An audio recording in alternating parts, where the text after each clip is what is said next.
ವಿನಾಯಕ ಬಾಲ ವಿಘ್ನನಾಶಕ ವಿನಾಯಕ ಬಾಲಕ ಬಾಲಕ ಬಾಲಿವೇಕದಾಯಕ ಬಾಲಕ ಬಾಲಕ ಬಾಲಿವೇಕದಾಯಕ.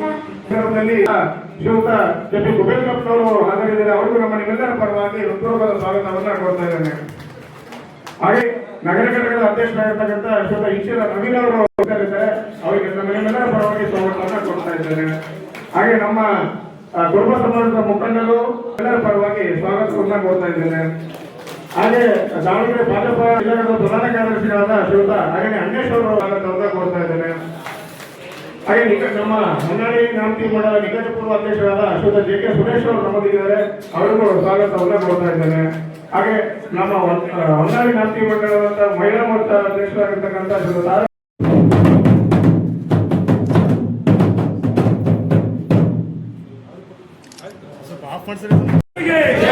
भारतीय जनता पार्ಟಿಗೆ ಭಾರತ್ ಮಾತಾ ಕಿ ನಿತಿನ್ ನವೀನ್ ಅವರಿಗೆ ರೈತ ನಾಯಕ ಬಿ.ಎಸ್. ಯಡಿಯೂರಪ್ಪನವರಿಗೆ ಸಾಧ್ಯವಿಲ್ಲ. ಆದರೆ ಸೋದರು ನಾನು ಯಾವತ್ತೂ ಹಿಂದೆ ತಿರುಗಿ ನೋಡಿಲ್ಲ. ಇವತ್ತು ಪ್ರತಿ ಹಳ್ಳಿಯಲ್ಲಿ ನಾನು ಹೋಗ್ತೀನಿ ಅಂದ್ರೆ ಮಹಿಳೆಯರು ಪುರುಷರು ಸೇರಿದೆ 100 ಜನ ಸೇರ್ತೀವಿ. ಇದು ನನ್ನ ಸೌಭಾಗ್ಯ ಅಂತ ನಾನು ಭಾವಿಸ್ತೀನಿ. 2017ರಲ್ಲಿ ನಾನು ವಿನಂತಿ ಮಾಡ್ತೀನಿ, ಬೇರೆ ವಯಸ್ಸಿನಲ್ಲಿ ಯಾರು ಎತ್ತಬೇಡ್ರಿ. ಭಾರತೀಯ ಜನತಾ ಪಾರ್ಟಿಗೆ ಸರಿಸಾಟಿ ಅಂದ್ರೆ ನೀವು ನಮ್ಮ ಕಾರ್ಯಕರ್ತರು ಮುಖಂಡರು. ಹಾಗಾಗಿ ನನಗೆ ಬೇರೆ ಹೆಸರಲ್ಲಿ ಇಚ್ಛೆ ಪಡಲ್ಲ. 2017ರಲ್ಲಿ ನಾವೆಲ್ಲ ಹಳ್ಳಿ ಮೇಲೆ ಹೋಗಿದ್ವಿ. ಮುಖಂಡರುಗಳು ಯಡಿಯೂರಪ್ಪ ಪರಿವರ್ತನೆ ರ್ಯಾಲಿ ನಾವು ಒಳ್ಳೆ ಕಾರ್ಯಕರ್ತರ ಮುಖಂಡರಿಗೆ ಪೆಟ್ರೋಲ್ ಡೀಸೆಲ್ ದುಡ್ಡು ಕೊಟ್ಟಿದ್ವಿ. ಅಣ್ಣ ಅಭಿವೃದ್ಧಿ ಮಾಡ್ತೀನಿ, ನಿನ್ನೆ ದುಡ್ಡಿಸಬೇಕ ಬೈಕ್ ಹೇಳ್ತಾರೆ. ಸುಮಾರು 7-8 ಸಾವಿರ ಬೈಕ್ಗಳು ಚೀನೂರು ಕಡೆಯಿಂದ ಕುಂದೂರು ಕಡೆಯಿಂದ ಆಕೆರೆ ಬೇಲಿಮೂರು ಈ ಭಾಗ ನ್ಯಾಮತಿ ಸೋಳಂಗ ಬೆಳಗುತ್ತಿ ಭಾಗದಿಂದ ಚೀನೂರು ಭಾಗ ಮತ್ತು ಗಂಗನಕೋಟೆ ರಸ್ತೆ ಎಲ್ಲ ರಸ್ತೆಗಳು ಬೈಕ್ ಸುಮಾರು 8-9 ಸಾವಿರ ಬೈಕ್ಗಳು ಬಂದು 25,000 ಜನ ಅಂದು ಸೇರಿದ್ರು ಪರಿವರ್ತನೆ ಯಾತ್ರೆಗೆ. ಅವತ್ತೇ ನಾನೇನು ಖರ್ಚು ಮಾಡಲಿಲ್ಲ, ಊಟದ ವ್ಯವಸ್ಥೆ ನೀವೇ ಮಾಡಿದ್ರಿ. ಆದ್ರೆ ಜನ ನನ್ನನ್ನು ಯಾವತ್ತೂ ಕೈ ಬಿಟ್ಟಿಲ್ಲ, ನಾನು ನಿಮ್ಮನ್ನು ಮಾಡ್ತಿಲ್ಲ. ಇವತ್ತು ಯಾವ ನನಗಂತ ಜಾತಿ ಇಲ್ಲ, ನನಗೆ ಜಾತಿ ರಾಜಕಾರಣ ಮಾಡೇ ಗೊತ್ತಿಲ್ಲ. ಯಾಕಂದ್ರೆ ನಿಮ್ಮೆಲ್ಲರ ಪ್ರೀತಿ ಸ್ನೇಹದಿಂದ ರಾಜಕಾರಣದಲ್ಲಿ ಅಂಬೆಗಾಲ ಇಟ್ಟು ನನ್ನನ್ನು ಬೆಳೆಸಿದ್ರಿ. ಜಾತ್ಯತೀತರು ಬೆಳೆತೀನಿ.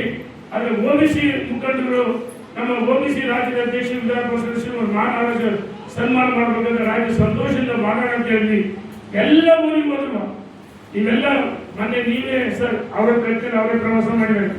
ಈ ಕಾರ್ಯಕ್ರಮಕ್ಕೆ ಸುಮಾರು 1 ಲಕ್ಷ ಊಟಕ್ಕೆ ಅದರಲ್ಲೂ ಎಲ್ಲ ಸೇರಿ 1 ಲಕ್ಷ ರೂಪಾಯಿ ಖರ್ಚು ಮಾಡಿದ್ದಾರೆ.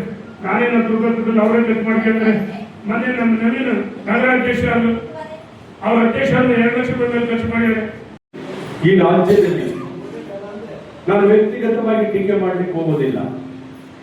ಆದರೆ ಯಾವ ಇಲ್ಲಿ ವಿಶೇಷವಾಗಿ ಹಿಂದುಳಿದ ವರ್ಗದ ಒಂದು ಬಂಧುಗಳು ಸೇರಿರೋದ್ರಿಂದ ಹೇಳ್ತಾ ಇದ್ದೀವಿ, ಯಾರಿಂದ ನಾವು ನಿರೀಕ್ಷೆ ಮಾಡಬೇಕಾಗಿತ್ತು ಹಿಂದುಳಿದ ಸಮುದಾಯಗಳಿಗೆ, ಆ ಸಮುದಾಯಗಳಿಗೆ ಕಾಯಿ ಖಂಡವೂ ಸಿಗಲಿಲ್ಲ, ಯಾವ ಅಭಿವೃದ್ಧಿ ಕಾರ್ಯಗಳು ಆಗಲಿಲ್ಲ. ಈ ಶೈಕ್ಷಣಿಕ ಸಾಮಾಜಿಕ ವರದಿಯನ್ನ ಕಾಂತರಾಜು ವರದಿಯಿಂದನೂ ಸ್ವೀಕಾರ ಮಾಡಕ್ಕಾಗಲಿಲ್ಲ. ಅದು ತಗೊಂಡೋಗಿ ಕಸದ ಬುಟ್ಟಿಗೆ ಹಾಕಲು 160 ಕೋಟಿ ರೂಪಾಯಿಗಳ ತೆರಿಗೆದಾರರ ಹಣ ನೀರಿನಲ್ಲಿ ಹೋಮ ಮಾಡಿದಂಗಾಯಿತು.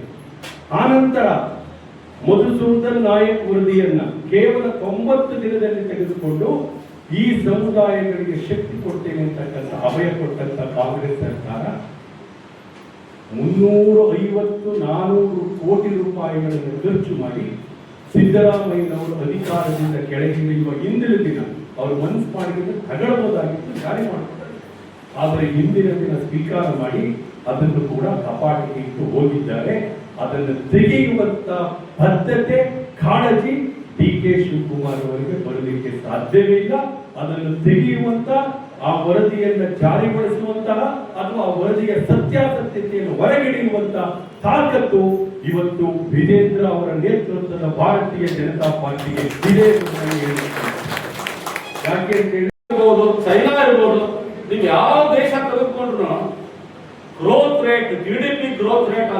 ಜಾಸ್ತಿ ಇಲ್ಲ. ನಮ್ಮ ದೇಶದಲ್ಲಿ ಕಳೆದ ವರ್ಷ ಇಷ್ಟು ಪ್ರಕ್ಷುಬ್ಧ ಪರಿಸ್ಥಿತಿಗಳು 7.3 GDP ಗ್ರೋತ್ ಆಗಿದೆ. ನಮ್ದು ಹಿಂದೆ 2014ರಲ್ಲಿ ಸರ್ಕಾರ ಬಂದಾಗ ನಮ್ಮ ದೇಶ ಆರ್ಥಿಕ ಸ್ಥಿತಿಯಲ್ಲಿ ಅತ್ಯಂತ ಕೆಳಮಟ್ಟದಲ್ಲಿತ್ತು. ಫ್ರಜೈಲ್ 5 ಅಂತ ಕರೀತಾ ಇದ್ರು. ಫ್ರಜೈಲ್ 5 ಅಂದ್ರೆ ಅತ್ಯಂತ ಸೂಕ್ಷ್ಮ ಆರ್ಥಿಕ ಪರಿಸ್ಥಿತಿಯಲ್ಲಿ ಇರುವಂತ 5 ರಾಷ್ಟ್ರಗಳ ಪಟ್ಟಿಯಲ್ಲಿ ಭಾರತ ಇತ್ತು. ಆದ್ರೆ ಇವತ್ತು ನಮ್ಮ ದೇಶ 5ನೇ ರಾಷ್ಟ್ರವಾಗಿದೆ, ಪ್ರಪಂಚದ 5ನೇ ರಾಷ್ಟ್ರ. ಮೊದಲನೇದು ಚೈನಾ, ನೆಕ್ಸ್ಟ್ ಅಮೆರಿಕ ಅಥವಾ ಚೈನಾ, ಜರ್ಮನಿ, ಅದ್ರ ನಂತರ ಜಪಾನ್, ಅದ್ರ ನಂತರ ಭಾರತ. ಈ ರೀತಿಯ ಪರಿಸ್ಥಿತಿ ಇವತ್ತು ನಮ್ಮ ದೇಶಕ್ಕೆ ಆರ್ಥಿಕ ಪರಿಸ್ಥಿತಿಯಲ್ಲಿ ನಾವು ಬಹಳ ಮೇಲ್ಮಟ್ಟದಲ್ಲಿದ್ದೀವಿ. ಇವತ್ತು ಆಹಾರದ ಭದ್ರತೆ ಸುಮಾರು 70 ದಿನಗಳಾಗುವಷ್ಟು ಆಹಾರ ನಮ್ಮ ಹತ್ರ ಇದೆ. ಇವತ್ತು ಎನರ್ಜಿ ಸೇವಿಂಗ್ಸ್, ಎನರ್ಜಿ ಪ್ರೊಡಕ್ಷನ್ ಎಷ್ಟಿದೆ ಅಂದ್ರೆ ರೈತರಿಗೆ ಎಲ್ಲೂ ಪವರ್ ಕಟ್ ಇಲ್ಲ. ಈಗ ಯಾರು ಪವರ್ ಕಟ್ ಇಲ್ಲ. ಈಗ ನಮ್ಮ ದೇಶದಲ್ಲಿ ಸುಮಾರು 1 ಲಕ್ಷ ಕಿಲೋಮೀಟರ್ ರೈಲ್ವೆ ಲೈನ್ ಅನ್ನ ಕೇವಲ ಎಲೆಕ್ಟ್ರಿಕಲ್ ವಿದ್ಯುತ್ ಆಧಾರದ ಮೇಲೆ ನಡೆಸ್ತಾ ಇದೆ ನಮ್ಮ ಸರ್ಕಾರ.